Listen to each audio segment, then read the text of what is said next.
चलिए, तो कल के क्लास में हम लोगों ने संस्कृत को अच्छे तरीके से समझने का प्रयास किया, संस्कृत को परिभाषित किया। आप लोग के क्लास ऑफलाइन में होते थे, आज से ऑनलाइन भी होंगे। जो ऑफलाइन क्लास है उसका नाम मैथमेटिक रिसर्च सेंटर है, और जो ऑनलाइन में आप लोग का यूट्यूब का चैनल है उसका जो नाम है वो MRC शाहपुर है। तो सबसे पहले अपनी संस्था की विभीषिका को बताते हुए मैं आगे चर्चा करूंगा। आप लोग इस संस्था से बहुत पहले से जुड़े हुए हैं, तो इसमें मैथमेटिक्स है और उसके बाद रिसर्च आता है। तो मैथमेटिक्स का मतलब तो आप लोग समझते हैं कि मैथमेटिक्स का मतलब होता है गणित। कौन कौन बता सकता है रिसर्च का मतलब क्या होता है? चलिए, कौन बता सकता है? आप बताइए, आप खड़े हो जाइए। ठीक है, बैठ जाइए। आप बताइए, और कोई बता सकता है जी? खोज करना।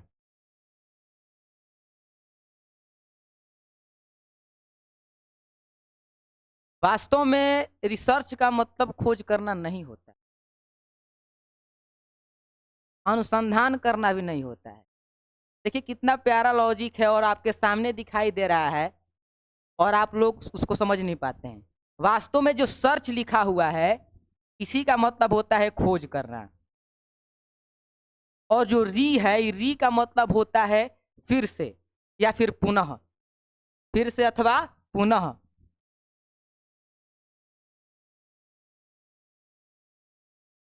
कहाँ से बैक करना है जी?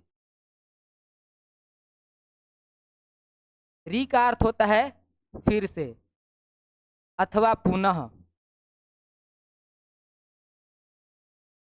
अर्थात कि चाहे गणित हो, संस्कृत हो, सामाजिक विज्ञान हो, कोई भी सब्जेक्ट हो, उसमें कोई ना कोई भ्रांति अवश्य फैलाई गई होती है। कोई ना कोई ऐसा टीचर होता है जो आपके मन में डर बैठाया होता है कि भाई साहब इसमें आप पढ़ने जाइएगा तो ये इतने टॉप सब्जेक्ट्स हैं, टॉप टॉपिक्स हैं जो आपके समक्ष आएंगे, जबकि ऐसा महत्वपूर्ण नहीं है। यदि आप किसी भी सब्जेक्ट को साइंटिफिक तरीके से पढ़ें, कल हमने क्लियर किया था कि साइंटिफिक तरीका क्या होता है, विज्ञान क्या होता है और वैज्ञानिकता क्या होता है। जब हम किसी भी तथ्य को, किसी भी विषय को जब क्रमबद्ध तरीके से अध्ययन करते हैं, तब वो हमारे लिए साइंटिफिक मेथड बन जाता है। ठीक उसी तरीके से गणित हो या फिर कोई भी सब्जेक्ट हो, उसमें कहीं ना कहीं कोई ना कोई भ्रांतियां अवश्य होती हैं। उन सभी भ्रांतियों को समाप्त करते हुए हम लोगों ने पुनः फिर से हर एक तथ्यों को एनालिसिस किया, हर एक तथ्यों को खोजा, और आप लोग बाकायदा, आप लोग का व्यक्तिगत अनुभव होगा, आप लोगों ने देखा होगा, आप लोग को हर एक प्रकार के नोट्स भी प्रोवाइड किए जाते हैं। वो सभी एनसीईआरटी के पैटर्न पे ही होते हैं, परंतु आपको आसान से आसान भाषा में उनको बताया जाता है। ऐसा होता है कि नहीं होता है? अरे अपना रिस्पॉन्स दीजिए, होता है कि नहीं होता है? होता है। तो ये सामान्य बात है, और इसी सिद्धांत के साथ हम लोग आगे बढ़ेंगे। आज की चर्चा में हम देखेंगे, कल के चर्चा में हमने देखा कि सम प्लस कृतः समधन कृतः संस्कृतः उच्यते। सम और कृत के संधि से जो शब्द बनता है उसे संस्कृत कहा जाता है, और संस्कृत जो होती है वो स्वयं से बनी हुई भाषा है। जैसे विज्ञान में तत्व होता है वो स्वयं के अणु से बना होता है, अर्थात यदि हम आपसे प्रश्न पूछे कि ऑक्सीजन किससे बना हुआ है, तो आपका उत्तर होगा कि ऑक्सीजन से बना हुआ है। लोहा किससे बना हुआ है, तो आप डायरेक्ट बोलिएगा कि लोहा लोहे से बना हुआ है। ठीक इसी प्रकार से संस्कृत जो है वो स्वयं से बना हुआ है। लेकिन फिर प्रश्न उठता है कि स्वयं से हम कैसे मान लें कि स्वयं से बना हुआ है? तो हमारे संस्कृत में हमारे पूज्य गुरुदेव महाराज कहा करते थे, एक श्लोक है, ब्रह्मो ब्रह्मो स्मृत्वा आयुषो वेदम, अर्थात कि ब्रह्मा जी के मस्तिष्क में एक शब्द है स्मृत्वा। बंद हो गया क्या जी? एक शब्द है स्मृत्वा। स्मृत्वा का अर्थ होता है मस्तिष्क में किसी बात का पुनः वापस आना। तो ब्रह्मा ब्रह्मा जी के मन में जो है अचानक अनेक प्रकार के, विभिन्न प्रकार के तथ्य जो है आने लगे वापस से, उनको स्मृतियां याद आने लगी। तो उन्होंने धीरे धीरे करके जो है अलग अलग प्रकार के वेदों का ज्ञान अपने शिष्य को दिया, फिर उन्होंने अपने शिष्य को दिया, और ऐसे ही करते करते वो ज्ञान हम लोगों तक पहुंचा है, और इसे भी हमें आगे की ओर बढ़ाना है। कल के क्लास में हमने बताया था कि भारतस्य प्रतिष्ठाद्वयी संस्कारम संस्कृतिश्च, भारत की प्रतिष्ठा दो है, हमारे संस्कार और हमारी संस्कृति। तो उन संस्कारों और संस्कृतियों को हमें अपने आने वाली पीढ़ियों को देना है। आगे चलिएगा तो पॉलिटिकल साइंस में एक टॉपिक आता है सतत विकास, यानी कि अपने आप को तमाम तरीकों से विकसित करते हुए अपने आने वाली पीढ़ियों के लिए भी हमें कुछ बचाना होता है। जैसे कि कुछ समय पहले आप लोग को पता लगा होगा कि कोयले की कमी हो गई थी, तो इस स्थिति में जो बिजली है उसकी कटौती की गई और कोयले को बचाने का प्रयास किया गया। तो ठीक इसी प्रकार से हमें अपने जो है संस्कृतियों, अपने जितने भी व्याकरण के सिद्धांत हैं या फिर कोई भी चीज है, कोई भी ज्ञान है, उसको परंपरागत तरीके से आगे बढ़ाना है। आइए हम देखते हैं कि संस्कृत भाषा में आगे क्या चलता है। कल हमने देखा कि संस्कृत जो है, पहले तो हम कुछ लोगों से पूछेंगे कि संस्कृत किसे कहते हैं, क्योंकि कल पढ़ाए हैं तो छोड़ेंगे नहीं। चलिए आप खड़े हो जाइए, आप, हाँ चलिए बताइए संस्कृत किसे कहते हैं। हाँ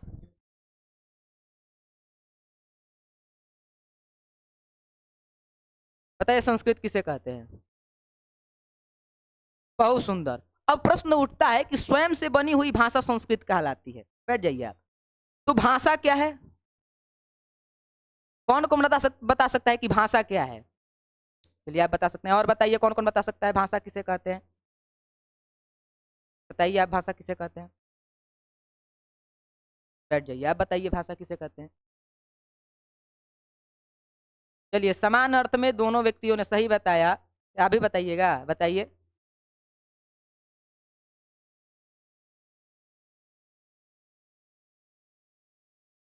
चलिए ठीक है, आपने भी सही बताया, किसी ने भी गलती नहीं बताया। देखिए परिभाषा और सिद्धांत दो तथ्य होते हैं। सिद्धांत वह होता है कि यदि लिख दिया गया है कि 2 + 2 4 होगा, तो ये सिद्धांत है, इसे कोई बदल नहीं सकता है। लेकिन अलग अलग लोगों के अनुसार अलग अलग परिभाषाएं हो सकती हैं।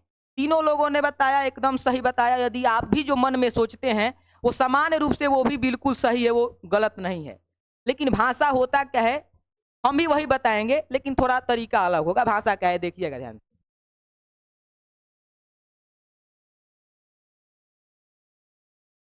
इंग्लिश में यदि इसे हम कहें तो language is a source of communication, अर्थात की भाषा जो होती है वो एक दूसरे के बीच बातचीत का माध्यम होती है। भाषा क्या होती है, बातचीत का माध्यम। क्या होती है, बातचीत का माध्यम। इसके अलावा और भाषा को कोई कार्य नहीं होता है।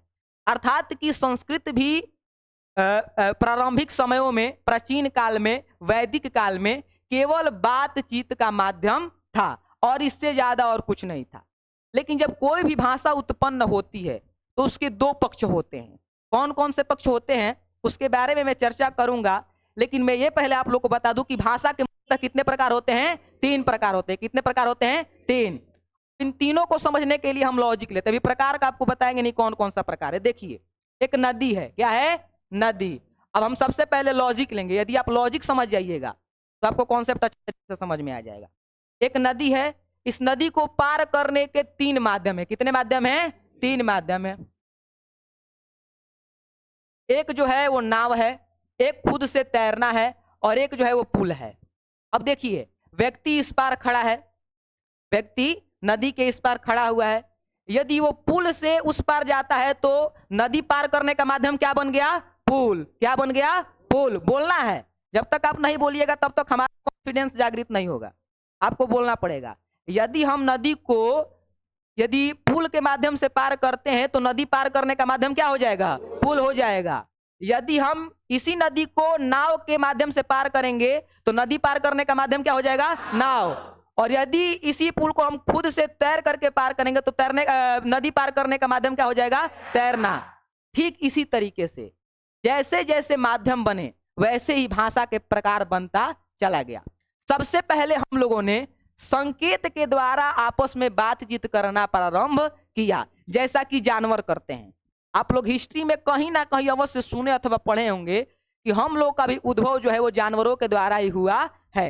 हम लोग का उद्भव बंदरों से हुआ है, अलग अलग प्रकार की वंश उत्पन्न हुए, अलग अलग प्रकार के स्पीसीज उत्पन्न हुए। उसके बाद जिसमें हेरोडोटस, हेरे हेरो ऑस्ट्रोपीसियस वंश था। ऐसे कई प्रकार के वंश जो कि आपको 11th में सबसे पहले चैप्टर में मानव का उद्भव जो चैप्टर है उसके बारे में आप लोग को पढ़ने को मिलेगा। हम पढ़ चुके हैं इसलिए आपको इसकी जानकारी दे दी है। तो जो जानवर होते हैं वो संकेतों के द्वारा बात करते हैं। कैसे बात करते हैं? संकेतों के द्वारा। लेकिन बात तो करते हैं ना, तो यदि बात करते हैं तो वो भाषा हुई कि नहीं हुई? हुई। लेकिन वहां माध्यम संकेत था। क्या था? संकेत। तो इसलिए एक प्रकार का भाषा यह बन गया। कैसा भाषा? सांकेतिक भाषा। कैसा बना? सांकेतिक। सांकेतिक बना। उसके बाद दूसरे नंबर पर जो भाषा का स्वरूप आया वो आया मौखिक। क्या आया? मौखिक। आज से लगभग, हिस्ट्री का क्वेश्चन है, आज से लगभग 2 लाख वर्ष पहले हम लोग का कंठ का विकास हुआ। किसका विकास हुआ? कंठ का, जिसे हम लोग अंग्रेजी में या फिर इंग्लिश में, जिसे संस्कृत में आंग्ल भाषा कहते हैं, इसमें वोकल कोड कहा जाता है। क्या कहा जाता है? Vocal cord. तो उसके बाद हम लोग जो है बोलना प्रारंभ किए तो इससे मौखिक भाषा बना। क्या बना? मौखिक भाषा। क्योंकि भाषा का माध्यम बोलना बना तो इस स्थिति में मौखिक भाषा बना।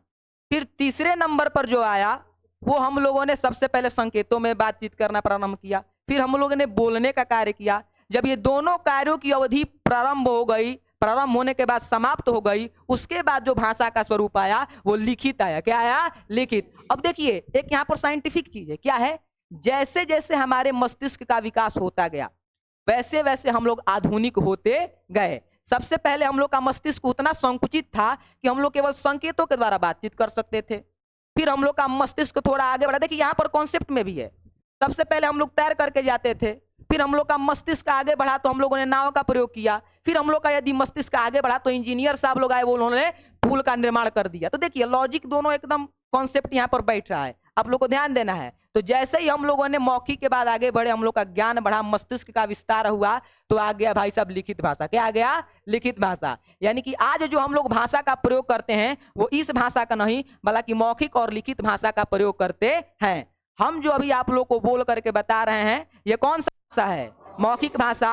और फिर जो आप लोग इसको नोट्स को कॉपी में नोट करिएगा, ये कौन सा भाषा होगा? लिखित भाषा होगा। तो ये भाषा के 3 प्रकार हुए, तीनों को साइंटिफिक तरीके से हमने प्रूव कर दिया। अब चलिए इसको नोट कर लीजिए। पहले स्टार बना के लिखिएगा भाषा।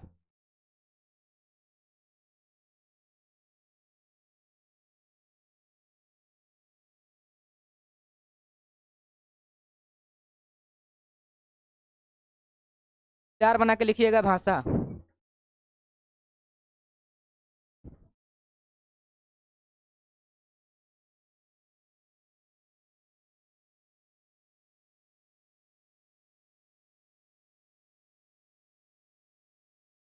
लिखिए एक दूसरे के बीच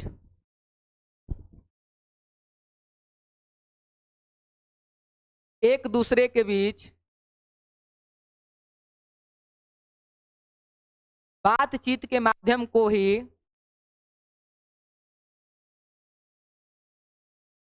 एक दूसरे के बीच बातचीत के माध्यम को ही भाषा कहते हैं। भाषा कहते हैं।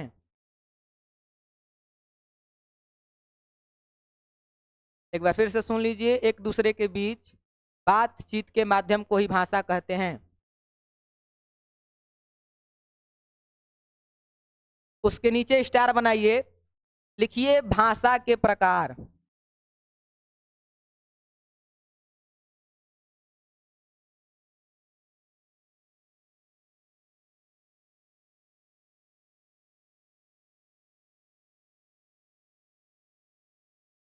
भाषा के प्रकार और एरो बनाइए। देखिए भाषा के निम्नलिखित 3 प्रकार हैं। भाषा के निम्नलिखित 3 प्रकार हैं।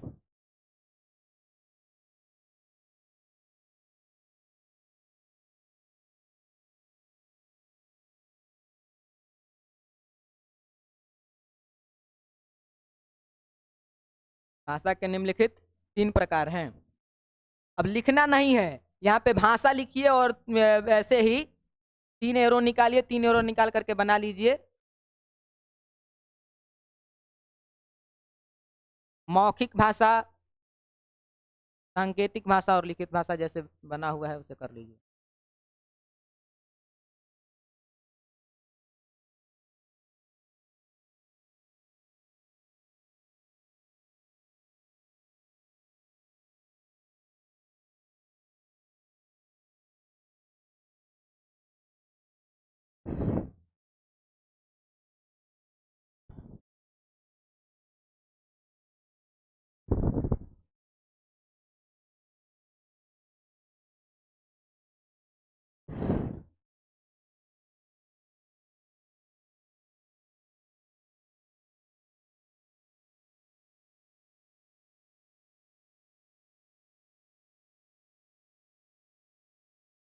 हो गया जी।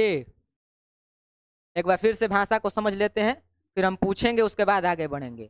हम आपको आपके घर के वर्क, होमवर्क पर नहीं छोड़ने वाले हैं। 100% तैयारी आपको CW में करवाई जाएगी और ऑन द टाइम सारा कोर्स आप लोग का कंप्लीट होगा, ये हमारी जिम्मेवारी है। और ऐसा भी नहीं है कि ऐसे वैसे पढ़ा करके क्लियर करा दिएगा, नहीं, 100% साइंटिफिक तरीके से आपको प्रूव्ड करके दिखाया जाएगा। पिछला क्लास भी लिए हुए हैं, सब चीज प्रूव्ड किए हैं, यहाँ पर भी प्रूव्ड करेंगे और आगे के क्लास में भी प्रूव्ड करेंगे। जब तक सिद्धांत सामने नहीं आता है तब तक पढ़ने का कोई मजा नहीं होता है। और जैसा कि संस्था का नारा है, स्लोगन है, पढ़ो ऐसा कि पढ़ा सको, तो उस तरीके से आप लोग को पढ़ाया जाएगा कि आप लोग अपने जो छोटे भाई बहन हैं उनको पढ़ा सके।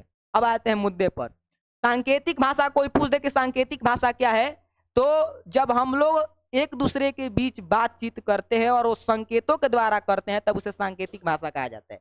जैसे मैं यदि आप लोग को घूसा दिखाऊं तो आप लोग समझ जाइएगा कि मारने के लिए संकेत कर रहे हैं, या फिर ऐसे ऐसे बोलूं तो आप लोग समझिएगा कि कुछ ना तो कुछ पीने के लिए मांग रहे हैं। तो ठीक इसी प्रकार से ये सांकेतिक भाषा हो जाता है।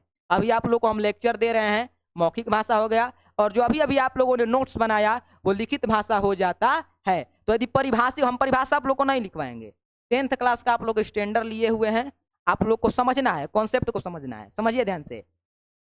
सबसे पहले सांकेतिक भाषा आया, जब भाषा संकेतों के द्वारा कराई जाए या फिर जब भाषा का माध्यम संकेत हो तब उसे सांकेतिक भाषा कहते हैं। जब भाषा का माध्यम संकेतों के द्वारा किया जाए तब उसे सांकेतिक भाषा, जब एक दूसरे के बीच बातचीत बोल करके की जाए तब उसे मौखिक भाषा, और जब कोई भी कार्य लिख कर, आप कहिएगा कि लिखित भाषा कैसे है, तो जो आप लोग पत्र अथवा आवेदन अपने प्रिंसिपल सर को देते हैं, उससे आपकी बात प्रिंसिपल सर समझते हैं कि नहीं समझते हैं? समझते हैं। तो वो कौन सी भाषा हो गई? लिखित भाषा। अर्थात कि लिख करके भी कोई बात समझाई जा सकती है, और अभी जितना भी लिखा हुआ है वो सब लिखित भाषा के अंतर्गत ही आता है। अब हम लोग देखेंगे कि जब कोई सब्जेक्ट यानी कि जब कोई लैंग्वेज, बेसिकली लैंग्वेज आगे की ओर बढ़ता है तो उसके कौन कौन से पक्ष आते हैं वो हम लोग देखेंगे। चलिए, जब कोई भी, देखिए, जब कोई भी भाषा आती है, दुनिया की कोई भी भाषा हो, इसके आते ही इसके दो पक्ष तैयार होते हैं। कितने पक्ष तैयार होते हैं? दो। सबसे पहला नंबर आता है इसका साहित्य। क्या आता है? साहित्य। साहित्य जिसे अंग्रेजी में लिटरेचर कहते हैं। जो आप लोग को संस्कृत की बुक है वो भी हम पढ़ाएंगे, वो पढ़ाएंगे तो उसकी व्याख्या व्यापक तौर पर करेंगे। तो किसी भी सब्जेक्ट के, बेसिकली लैंग्वेज के, दो पक्ष तैयार होते हैं। पहला साहित्य और दूसरा आता है व्याकरण। क्या आता है? व्याकरण। अब प्रश्न ये उत्पन्न होता है, और आप लोगों के मन में ये प्रश्न अवश्य उत्पन्न हो रहा होगा कि ये आते हैं तो क्यों आते हैं, जब ये पक्ष तैयार होते हैं तो क्यों तैयार होते हैं। इसका भी कॉन्सेप्ट है और मैं सिद्ध करूंगा कि क्यों तैयार होते हैं। जैसे मैंने आज से आप लोग को संस्कृत पढ़ाना प्रारंभ किया, सही बात है, आज कुछ लिखवाया, फिर कल कुछ लिखवाऊंगा, फिर आज से 10 दिन बाद कुछ लिखवाऊंगा, फिर आज से 1 महीने बाद कुछ लिखवाऊंगा, अंततोगत्वा आप लोग का सिलेबस समाप्त होगा और फिर आप लोग जो है कॉपी भर लेंगे। सही बात है। ठीक इसी प्रकार से भाषा, कभी ना तो कभी भाषा का उद्भव हुआ होगा, ठीक है, उद्भव हुआ, फिर धीरे धीरे हमने अभी क्या कहा, ब्रह्मो स्मृत्वा आयुषो वेदम, अर्थात कि वेदों का निर्माण कैसे हुआ। तो अचानक जैसे हम लोग किसी चीज को भूल जाते हैं, अचानक याद आ जाए तो हम लोग बोलते हैं कि नहीं, किसी से बोल देते हैं कि सुन लीजिए आप, नहीं तो कहीं हम फिर से भूल जाएंगे तो फिर से प्रॉब्लम क्रिएट हो जाएगी। तो ब्रह्मा जी ने अपने चेले से कहा कि भाई साहब हमको ये बात याद आ रही है, आप सुन लीजिए। उस विद्या को श्रुति कहा जाता था। आप लोग रामायण देखे हैं, महाभारत देखे हैं, आप लोग देखे हुए कि राम जी बैठे हुए हैं, गुरु जी प्रवचन दे रहे हैं, उस समय पोथी पचरा नहीं होता था, सुनना है और फिर आगे अपने जो है चेले को सुनाना है। या फिर जब भी कोई सॉरी ऐसी घटना आती है जब उन तथ्यों को किसी के सामने प्रकट करना है, किसी को बताना है, तो उन सभी जो गुरु जी ने सिखाया है उन स्मृतियों को याद करते हुए उन बातों को समझाया और बताया जाता है। ब्रह्मा जी ने अपने चेले को बताया, लेकिन एक चेला जो थे वो विद्वान थे, उनका मस्तिष्क विकसित हो गया था, उन्होंने कहा कि हम ऐसे छोड़ेंगे नहीं, इसको हम लिखेंगे ताकि आगे के लिए जो है हमारे शिष्यों के लिए पढ़ना सरल हो जाए, ठीक है ना। तो ये कार्य किया गया। तो उस समय कुछ लिखा गया, फिर आगे अलग अलग विद्वान आए, उन्होंने इसमें संशोधन करना प्रारंभ किया। वेदों की संख्या कितनी है? 4। देखिए वेदों की संख्या कितनी है? 4। वेद जब आए तो कहा गया कि वेद अब हमको नहीं समझ में आ रहा है, अब हम क्या करें। तो वेदों को आसानी तरीके से समझने के लिए वेदांग बनाए गए। क्या बनाए गए? वेदांग। वेदांगों की संख्या कितनी है? 6 है। कितने हैं? 6। उसके बाद भाई साहब कहा गया कि वेदांग भी हमको समझ में नहीं आ रहा है, क्योंकि एक स्तर पर मस्तिष्क का विकास हो रहा था। तो देखिए, जब किसी व्यक्ति को फैसिलिटी मिल जाती है तो स्थिति में वो मजबूत होने के अलावा और कमजोर होता जाता है। जैसे यदि इस क्लास में एसी लगा दी जाए तो आप लोग एसी के आदी हो जाइएगा, तो एसी से यदि आप बाहर निकलिएगा तो अलग अलग प्रकार के आपको व्याधियां हो सकती हैं। ये वास्तविकता है। जिसके घर में 24 घंटा एसी लगा हुआ है उसको कह दिया जाए कि आप 2 घंटे केवल घाम में खड़े हो जाइए, धूप में खड़े हो जाइए, तो उसके लिए वो कलिष्ठ कार्य होगा। हमारे घर के बगल में ही आए हुए थे दादाजी, एक तो थे, पटना में रहते हैं, वो सचिवालय में कोई अधिकारी हैं। वो आए हुए थे, 2 दिन में उनका तबियत सब खराब हो गया और वो पटना में भर्ती हो गए। तो कहने का तात्पर्य है कि यदि आपको फैसिलिटीज मिलेंगी तो आप एक तरीके से मजबूत तो होइएगा, लेकिन मजबूत नहीं होइएगा। आप साइंटिफिक तो होइएगा लेकिन एक तरीके से कमजोर होते जाइएगा, आपका क्षरण होगा। ठीक उसी प्रकार से मस्तिष्क का क्षरण होने लगा तो वेदांग को और शॉर्ट फॉर्म में करने के लिए उपनिषद बनाए गए। क्या बनाए गए? उपनिषद। अब उपनिषदों की संख्या कितनी है? 108। कितने हैं? 108। उपनिषदों के बाद जो है वेदांग पुराण बनाए गए। क्या बनाए गए? पुराण। पुराणों की संख्या कितनी है? 18। कितनी है? 18। इसी प्रकार से अलग अलग प्रकार के ग्रंथावलियां बनाई गई, अलग अलग समय पर बनाए गए। तो कहने का तात्पर्य कि ये अलग अलग समय पर बनाए गए, तो बताइए कि ये संस्कृत के अंदर आएंगे कि नहीं आएंगे? आएंगे। तो साहित्य का मतलब क्या होता है? वो एक भाषा का इतिहास है। ब्रह्मा जी से चालू हुआ, धीरे धीरे करते करते अलग अलग विद्वानों से होते हुए आज हमारे पास आया है, और आज हम आप लोग को दे रहे हैं, फिर आप लोग किसी ना किसी को दीजिएगा। इसी प्रकार से इतिहास चलता जाता है। एक बुक तैयार हुई है, उस बुक वो आगे मान लीजिए कि कल के डेट में हम ही संस्कृत के प्रकांड विद्वान बन जाए, तो हमने कहा कि हम जो है, जैसे रावण ने शिव तांडव स्तोत्र लिखा हुआ है वैसे ही हम बोलेंगे कि हम कोई मंत्र तैयार करेंगे और वो मंत्र हम लिखेंगे। अब हमने क्या किया कि बुक में ले जाकर के उस मंत्र को रख दिया, तो आने वाली भावी पीढ़ियों को, भविष्य में जो नए नए बच्चे आएंगे उनको वो मंत्र पढ़ाया जाएगा कि नहीं पढ़ाया जाएगा? पढ़ाया जाएगा। तो ये इतिहास है। भाषा का क्या है? इतिहास, जो हम लोग पढ़ते हैं। मतलब कि साहित्य का मतलब सीधा साधा होता है भाषा का इतिहास। साहित्य का मतलब क्या होता है? भाषा का इतिहास। मतलब कि हमने अभी आपको बताया कि हम आज कुछ लिखवाए टॉपिक, फिर कल लिखवाएंगे, फिर आज से 1 महीने बाद लिखवाएंगे। ये धीरे धीरे नोट होता हुआ जा रहा है। और इतिहास का मतलब होता है क्या? हिस्ट्री जो है वो लैटिन भाषा के एक शब्द हिस्टोरिया से बना हुआ है। किससे बना हुआ है? हिस्टोरिया से। हिस्टोरिया का मतलब होता है बीती हुई घटनाओं को वर्तमान में अध्ययन करना। अब बताइए, सबसे पहले जब आप मंगलम पाठ में जाइएगा तो उसमें एक ईसावास्य उपनिषद का श्लोक है, हिरण्मयेन पात्रेण सत्यशापिहितं मुखम तत्वं पुष्णपावृणु सत्य धर्माय दृष्टे। अब वो श्लोक आज लिखा गया है? नहीं, बहुत पहले लिखा गया है, जब उपनिषदों की रचना हो रही होगी। लेकिन उसको आज हम पढ़ रहे हैं कि नहीं पढ़ रहे हैं? पढ़ रहे हैं। तो उस भाषा का इतिहास है। क्या है? इतिहास है। अर्थात कि किसी भी भाषा के इतिहास को क्या कहा जाता है? साहित्य कहा जाता है। किसी भी भाषा के इतिहास को क्या कहा जाता है? साहित्य। चलिए, भाषा बनाइए, स्टार बना के बनाइएगा भाषा, और फिर ऐसे एरो बना करके लिखिए।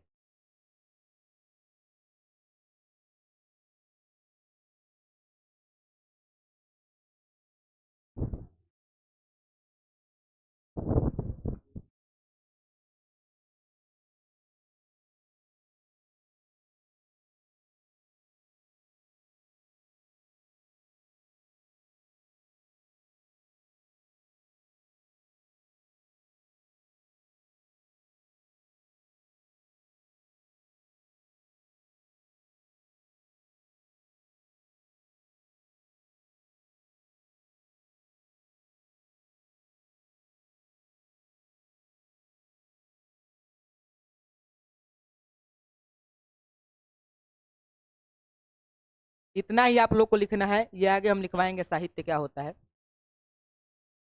चलिए, स्टार बना के लिखिए साहित्य।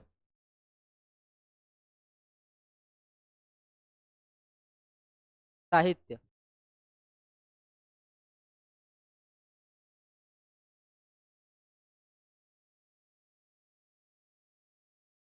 लिखिए, कोई भी भाषा, कोई भी भाषा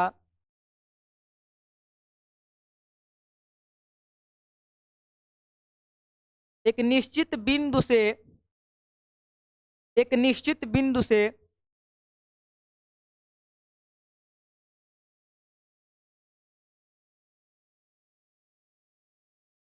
प्रारंभ होकर, फिर से सुनिए, कोई भी भाषा एक निश्चित बिंदु से प्रारंभ होकर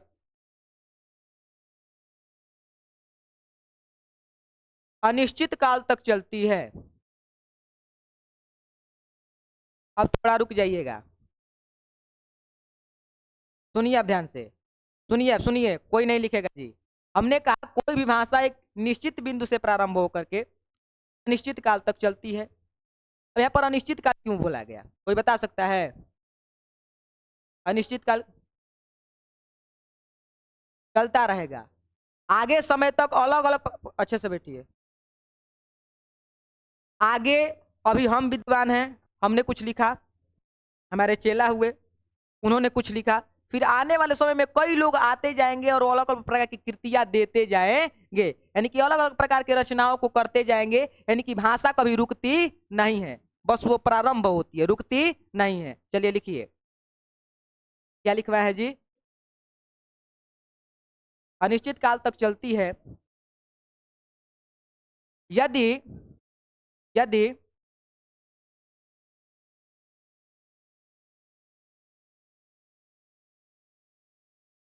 उस भाषा के इतिहास को हम,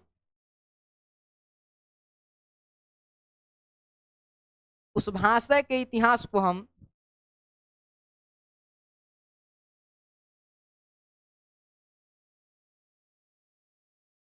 अध्ययन करते हैं, उस भाषा के इतिहास को हम अध्ययन करते हैं,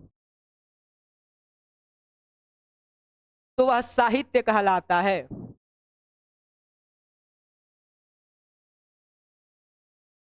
तो वह साहित्य कहलाता है। जैसे में ये उतार लीजिएगा, वेद, वेदांग, उपनिषद, पुराण, ये उतार लीजिएगा जैसे में, और साथ ही में इसकी संख्या भी उतारिएगा। सब साहित्य है, संस्कृत साहित्य है। वेद की संख्या 4, टेस्ट में वीवीआई क्वेश्चन के रूप में आते हैं, और ये यहीं पर नहीं आता है, हालांकि अलग अलग प्रकार के कॉम्पिटेटिव एग्जाम में भी आता है। तो इसके लिए आप लोग को प्रिपेयर्ड होना है। हिस्ट्री का भी टॉपिक है ये, प्राचीन काल और वैदिक काल के बारे में जब आप पढ़िएगा, 600 ईसा पूर्व में जाइएगा, तो ये सारे क्वेश्चन आपको साक्षात दिखाई देंगे। 12th क्लास में जो दूसरा चैप्टर है वो इसी पर है, यदि आप लोग आर्ट्स लीजिएगा तो।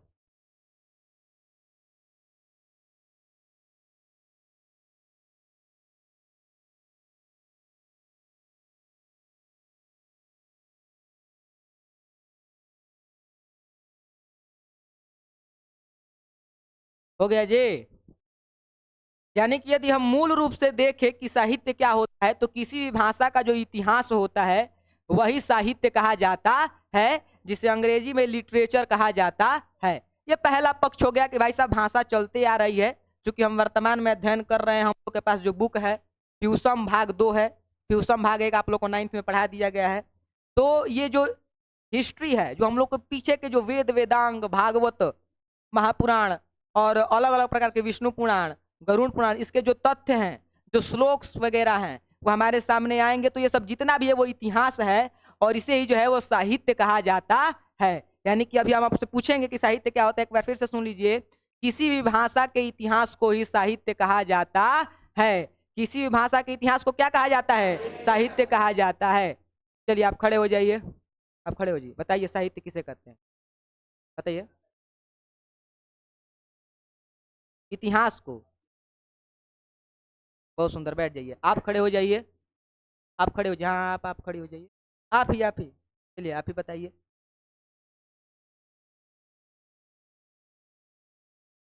बैठ जाइए, आप खड़े हो जाइए, आप बताइए। चलिए आप बताइए मोटा भाई, आप पीला टी शर्ट पहने हुए हैं, बहुत सुंदर, बैठ जाइए। आप बताइए। नहीं नहीं नहीं, आपके आगे, हाँ बताइए, खड़े हो जाइए, बताइए। नहीं ठीक है, बताइए, खड़े हो गए तो बताना है, बताइए। किसी उल्टा आपने बता दिया। किसी भी भाषा के इतिहास को क्या कहा जाता है? साहित्य कहा जाता है। चलिए कोई बात नहीं, 100% यहीं पर क्लियर करना है। किसी को कोई प्रॉब्लम है? नहीं है। चलिए आगे बढ़ते हैं। पहला पक्ष हो गया किसी भी भाषा के इतिहास को क्या कहा जाता है? साहित्य। अब दूसरा पक्ष आ गया व्याकरण। ये क्या होता है? तो व्याकरण का यदि हम शब्दार्थ निकाले तो इसका अर्थ होता है शब्दानुशासन।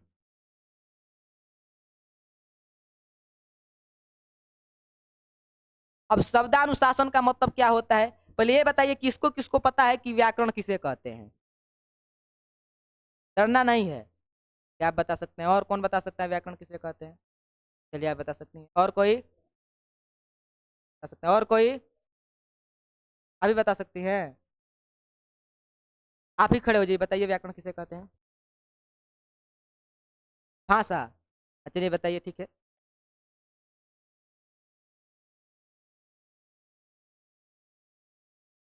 बैठ जाइए, आप बताइए।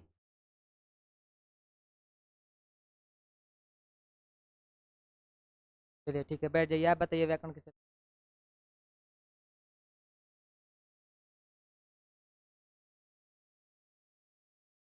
बैठ जाइए, आप बताइए।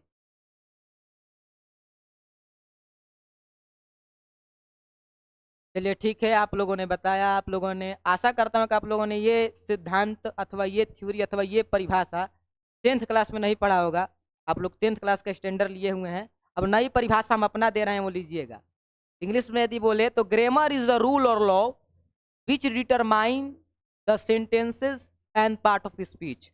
अर्थात कि व्याकरण वह नियम और सिद्धांत होता है जिसके द्वारा वाक्यों और वाक्यांशों का निर्माण होता है।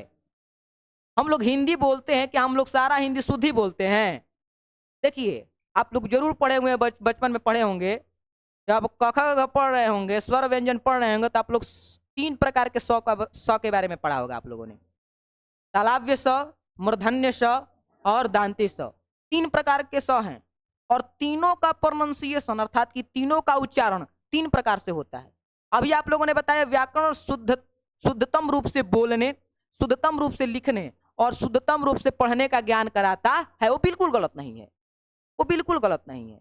लेकिन इसके पीछे कुछ नियम और सिद्धांत होते हैं। उसमें हर्षिकार है, दीर्घिकार है, हर्षुकार है, दीर्घुकार है, कौन से वर्ण को कितना मात्रा में उच्चारण करना है। अभी आपको पढ़ाएंगे कि एक मात्रो भवेद ह्रस्व द्विमात्रो दीर्घ उच्यते त्रिमात्राश्च प्लुतो गयो व्यंजनम चार्दमस्तकम। अर्थात कि कौन से वर्ण को कितने मात्रा में उच्चारण करना है, पूरा सिद्धांत है, पीछे आपका बैठा हुआ है। आप लोगों ने जो थ्योरीज होंगी वो मैथ और साइंस में पढ़ी होंगी, लेकिन यहाँ पर संस्कृत में भी थ्योरियां बैठी हुई हैं। Sanskrit is also a scientific language कह लीजिए या फिर सब्जेक्ट कह लीजिए। संस्कृत भी जो है वो एक वैज्ञानिक भाषा अथवा विषय है। वो आपको पढ़ के समझ में आएगा। अब समझाते हैं आपको व्याकरण क्या होता है। 3 प्रकार के स है, तीनों प्रकार का उच्चारण करके मैं आपको दिखाता हूं और आप बताएंगे कि तीनों में अंतर है या नहीं है। सबसे पहले आता है मूर्धन्य श। मूर्धन्य श का अर्थ होता है जिसका उच्चारण मूर्धा के द्वारा होता हो। देखिए, मूर्धा के द्वारा जो उच्चारण होगा श, ये मूर्धन्य श है।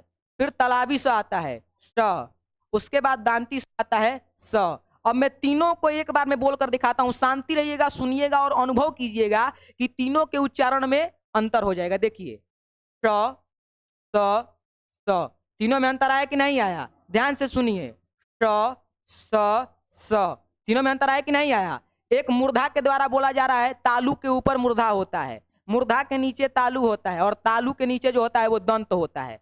तीनों का उच्चारण 3 प्रकार से होता है। अब ये तीनों का उच्चारण करने का ज्ञान हमें कौन देता है? तो व्याकरण देता है। कौन देता है? व्याकरण। जैसे अनुशासन देश को महान बनाता है, वैसे ही देखिए यहां पर शब्दानुशासन, शब्दानुशासन का यदि आप खंडन करिएगा तो आएगा शब्द प्लस अनुशासन। क्या आएगा? शब्द प्लस अनुशासन। यानी कि यदि शब्दों को अनुशासन में रख करके बोला जाए तो उसे ही व्याकरण कहा जाता है। यानी कि जैसे अनुशासन देश को महान बनाता है, वैसे ही व्याकरण जो होता है वो भी एक प्रकार का अनुशासन है, जो किसको महान बनाता है? भाषा को महान बनाता है। संस्कृत को सबसे शुद्धतम भाषा तथा देववाणी किस लिए कहा जाता है? इसीलिए कि यदि सबसे शुद्ध कोई भाषा है वो कौन सा है? संस्कृत है। संस्कृत का उच्चारण करने सब लोगों को नहीं आता है। अब 3 प्रकार का स यदि उच्चारण करने के लिए अपने पंडित जी से बोल दीजिएगा तो वो भी हाथ जोड़ लेंगे, क्योंकि उनको यही ज्ञान नहीं है कि मूर्धा क्या होता है। जा करके जरा पूछिएगा कि बताइए मूर्धा कहाँ पे होता है, मूर्धा कहाँ पे अवस्थित होता है, तालु कहाँ पे अवस्थित होता है।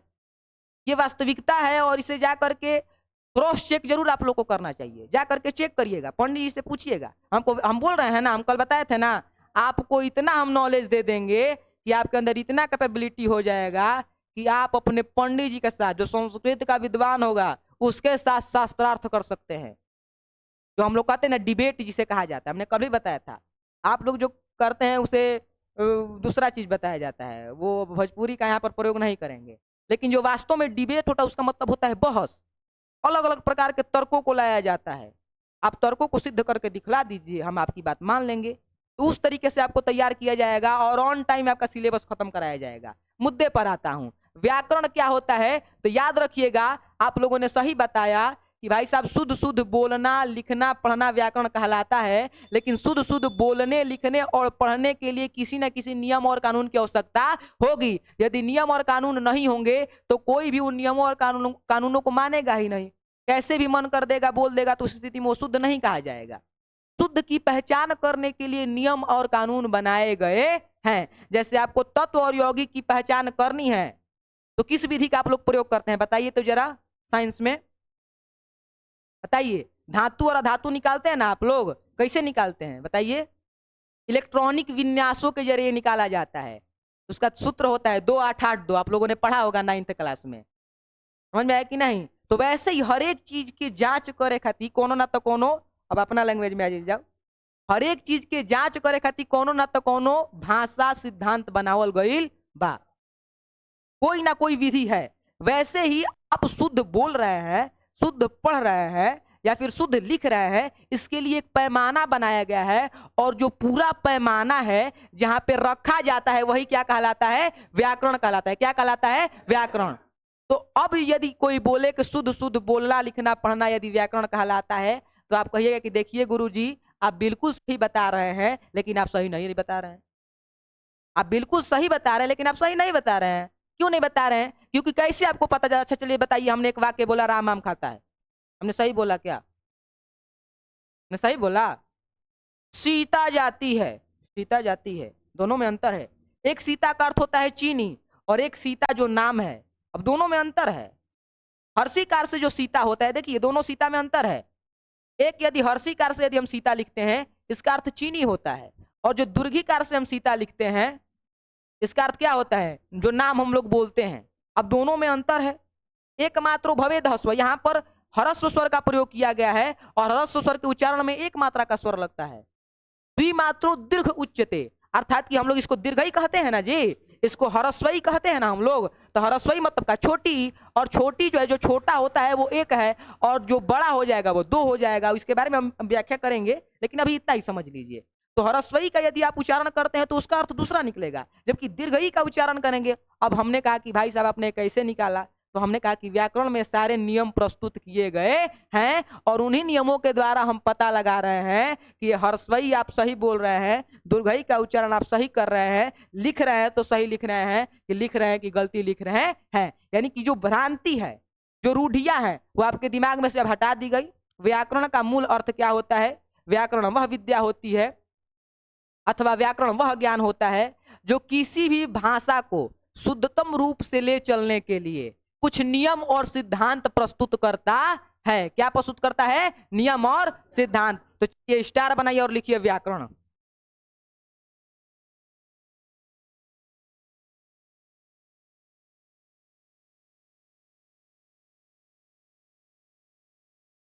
लिखिए व्याकरण।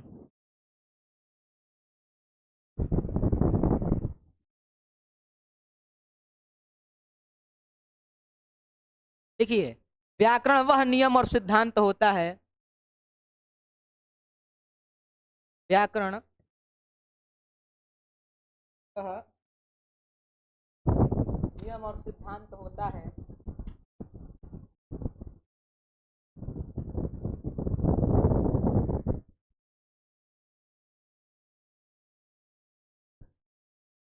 व्याकरण वह नियम और सिद्धांत होता है जो हमें किसी भी भाषा के जो हमें किसी भी भाषा के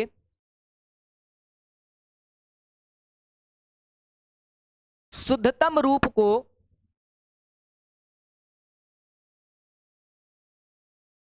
जो हमें किसी भी भाषा के शुद्धतम रूप को बतलाने का कार्य करता है।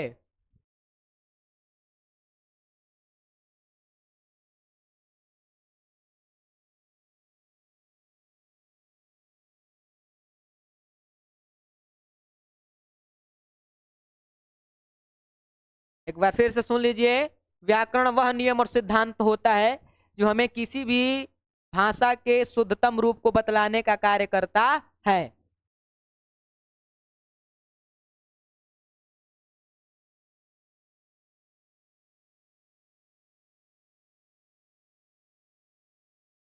हो गया जी? किसी को कोई प्रॉब्लम है? एक बार फिर से सुन लीजिए, शुरू से चालू करते हैं, पीछे की क्लास में जो हमने बताया था और अभी तक लेकर के आते हैं, एक एक चीज का कॉन्सेप्ट क्लियर करवा देते हैं। कल के क्लास में हम इसको पूछेंगे और फिर साम दाम दंड भेद में रखे हुए हैं, गुरु जी इधर ही बैठे हुए थे, कल देखे, उनसे मुलाकात भी हुआ, तो उनका भी प्रयोग किया जाएगा। समझिए, सबसे पहले संस्कृत क्या होता है? समधन कृतः संस्कृत उच्यते, अर्थात कि वैसी भाषा जो कैसे बनी हो? स्वयं से बनी हो, क्या कहलाती है? संस्कृत कहलाती है। भाषा का उद्भव देखा हमने, चर्चा की है कि भाषा क्या होता है, तो दो व्यक्तियों के बीच में बातचीत के माध्यम को ही क्या कहा जाता है? भाषा कहा जाता है। अर्थात कि जो हम लोग बातचीत करते हैं उसके बीच में जो माध्यम बनता है उसे भाषा कहा जाता है। साइंटिफिक तरीके से हमने देखा कि कितने प्रकार के भाषाओं का निर्माण हुआ। तो भाषाएं मुख्यतः कितने प्रकार की होती हैं? 3 प्रकार की होती है। कौन कौन से? सांकेतिक, मौखिक और लिखित। अब प्रश्न उठता है कि कैसे इसका स्टेप चला। जैसे जैसे हम लोग का मस्तिष्क विकसित होता गया वैसे वैसे अलग अलग प्रकार की भाषाएं बनती चली गई। सबसे पहले हम लोग जानवर के रूप में थे, हम लोग को कोई ज्ञान नहीं था। मस्तिष्क हम लोग का संकुचित, संकुचित का अर्थ होता है छोटा। शब्दों को गौर कीजिएगा, पकड़ने का प्रयास कीजिएगा। आपकी भाषा शुद्ध तब होगी जब आप शब्दों को पकड़ करके अपने हाथ में रखिएगा, अपने मस्तिष्क में रखिएगा, अपने जेब में, पॉकेट में रखिएगा, जहां पर भी रखिएगा। आपको यहाँ से शब्दों को भी पकड़ना है, तभी आपको शुद्धिकरण की नीति समझ में आएगी। तो जैसे जैसे मस्तिष्क संकुचित था पहले, तो हमने सांकेतिक भाषा का प्रयोग किया, संकेतों के द्वारा प्रयोग किया। कोई पूछेगा कि नहीं हमको नहीं समझ में आया संकेत, तो घुसा दिखाइएगा और बोलिएगा कि बताइए इसका मतलब क्या है, तो बताएगा कि आप हमको मारने के लिए बोल रहे हैं, तो कहिएगा कि ये सांकेतिक भाषा है। समझ में आया कि नहीं? उसके बाद है मौखिक भाषा, तो बताइए कि जो हम लोग बातचीत कर रहे हैं उसको मौखिक भाषा कहा जाता है। और यदि लिखित भाषा कोई ना समझ पाए, आप उसी का नाम लिख करके उसको पढ़ाइएगा, बताइए क्या लिखा हुआ है, तो बोलेगा कि ये तो हमारा नाम लिखा हुआ है। तो आपको समझ में आया कि नहीं समझ में आया? समझ में आया। माध्यम बन गया कि नहीं बन गया? माध्यम क्या था? लिखा हुआ था, इसलिए इसे लिखित भाषा कहा जाता है। उसके बाद हमने देखा किसी भी भाषा के 2 पहलू निकल करके आते हैं। एक उस भाषा का साहित्य होता है और दूसरा व्याकरण होता है। क्या क्या आता है? साहित्य और व्याकरण। साहित्य के बारे में जब हमने संशोध किया तो हमने प्राप्त किया कि किसी भाषा का जो इतिहास होता है, कोई भी भाषा जो होती है एक बिंदु से चालू होती है और अनिश्चित काल तक चलती जाती है। अब जो यहाँ पर विद्वान है, मान लीजिए कि एक पॉइंट है, पॉइंट से भाषा चालू हुई, यहाँ पर कोई विद्वान थे, उन्होंने कोई रचना किया, कोई कविता लिखा, कोई कहानी लिखा, कोई नाटक लिखा, कोई भाषण लिखा, यहाँ पे एक बुक में लिख दिया। अब यहाँ पर इनके चेले आए या फिर उनके चेले के चेले आए, कोई भी आए, उन्होंने कोई कृति रखी, कोई रचना की और यहाँ पर रख दिया। अब इसी प्रकार से वो भाषा आगे बढ़ते चली जाती है, अलग अलग प्रकार के विद्वान आते हैं, अलग अलग प्रकार की रचनाओं को करते हैं और अंततोगत्वा हमें हमारे पास एक पूरी अच्छी खासी पोथी तैयार हो जाती है। एग्जाम्पल के तौर पर हमने वेद को देखा, वेदांगों को देखा, उपनिषदों को देखा, पुराणों को देखा, उसके बाद विभिन्न प्रकार की कई ग्रंथावलियां हैं जो कि हमारे संस्कृत साहित्य में नहीं, विभिन्न प्रकार का। आप हिंदी का बुक पढ़िएगा, इतना मोटा बुक है, 24 को चैप्टर है उसमें, तो सब कहाँ से आ गया? आप लोग देखिएगा कि इन कवि ने इतने ईस्वी में इसको लिखा, फिर अलग कवि आए, उनका जन्म अलग समय पर हुआ, उन्होंने अलग समय पर इसकी रचना की। तो अलग अलग प्रकार के काव्य, चाहे गद्य हो अथवा पद्य हो, अलग अलग समय पर आते हैं, उनकी अलग अलग समय पर रचना होती है। और अंततोगत्वा हम जब उसे वर्तमान में पढ़ते हैं तो उसे ही क्या कहा जाता है, साहित्य कहा जाता है। अर्थात कि सामान्य तौर पर कोई पूछ दे कि साहित्य किसे कहते हैं, या फिर आपको किसी को बताना है सामान्य तौर पर, अपने 2 क्लास के बउए को पढ़ाना है कि बताओ बुआ साहित्य क्या होता है, तो आप बताइएगा कि किसी भी भाषा का जो इतिहास होता है, किसी भाषा का जो इतिहास होता है क्या कहलाता है, साहित्य कहलाता है। प्रश्न उठता है कि व्याकरण क्या है, दूसरा पक्ष व्याकरण आ गया। कुछ भाइयों ने, कुछ बहनों ने भी बताया कि जो हम लोग शुद्ध शुद्ध बोलना पढ़ना और लिखना जानते हैं, जो ये विद्या है, इसे ही व्याकरण कहा जाता है। हमने कहा सही है, लेकिन फिर हमने कहा कि नहीं, ये सही नहीं है। प्रश्न उठा कि क्यों, जैसे में कि हमने आपको कह दिया कि आपको बुखार है, लेकिन फिर प्रश्न उठा कि कैसे बुखार है, आप कैसे कह सकते हैं। तो उसके लिए किस मीटर का प्रयोग किया जाता है, थर्मामीटर का प्रयोग किया जाता है। तो कोई ना कोई पैमाना है ना जी, वहां पर साइंटिफिक आ गया, तो यहाँ पर भी साइंटिफिक आ गया भाई साहब। यहाँ पर, वहां पर भी नियम एक लागू हो रहा है, यहाँ पर भी नियम लागू होगा। यानी कि आपको नियम और कानून दिए जाएंगे जिसके कारण आप पढ़ने वाले और लिखने वाले अथवा बोलने वाले व्यक्ति के शुद्धता की जांच कर सकते हैं। अर्थात कि सामान्य तौर पर व्याकरण का अर्थ क्या हुआ, व्याकरण का परिभाषा क्या हुआ कि व्याकरण वह विद्या होती है अथवा व्याकरण वह नियम और सिद्धांत होता है जिसके द्वारा हम किसी भी भाषा के किसका पता करते हैं, शुद्धता का पता करते हैं। एक बार फिर से सुन लीजिए, व्याकरण वह नियम और सिद्धांत होता है जिसके द्वारा हम किसी भी भाषा का क्या करते हैं, शुद्धता का पता लगाते हैं। आज की सभा में इतना ही रहेगा। कल की सभा में हम लोग देखेंगे कि व्याकरण में वर्ण की उत्पत्ति कैसे होती है, और वर्ण प्रकृत नामक टॉपिक जो है हम लोग कल चर्चा करेंगे। अभी तक जो हम लोग पढ़ रहे थे वो बेसिक फैक्ट्स ऑफ संस्कृत था, अर्थात कि संस्कृत के जो हम लोगों ने अभी नींव डाला है। अब हम लोग कल से दीवार उठाने का कार्य करेंगे, और अंततोगत्वा जब सिलेबस समाप्त होगा तो आप देखेंगे कि एक अच्छा खासा माहौल हम लोग के सामने बन करके तैयार है। और उसके बाद देखिए, ये बात याद रखिएगा, मैं आप लोग से बार बार कह रहा हूं, भारतस्य प्रतिष्ठाद्वयी संस्कारम संस्कृतिश्च, ये हमारे संस्कृत सहजौली से आ रहे हैं पढ़ाने के लिए। आप लोग को भी इन विद्याओं को अपने आगे आने वाले भावी पीढ़ियों को देना है। क्या आप इस बात से सहमत हैं? हाँ, तो ये कार्य आप लोग अवश्य करिएगा। हमारे गुरुजी ने भी ऐसी हमको दीक्षा दी है कि अपने विद्याओं को आगे की ओर बढ़ाइएगा। हम आप लोग से ये आशा करते हैं, और आशा नहीं मुझे पूरा विश्वास है कि आप लोगों के अंदर भी वैसी क्षमताएं आ रही होंगी कि आप लोग अपने से अनुज को, अनुज मतलब होता है छोटा, अपने से छोटे भाइयों और बहनों को बता सकते हैं, पढ़ा सकते हैं। तो आग्रह रहेगा, कल के क्लास में हम लोग आगे की चर्चा करेंगे। आज की सभा में इतना ही, धन्यवाद।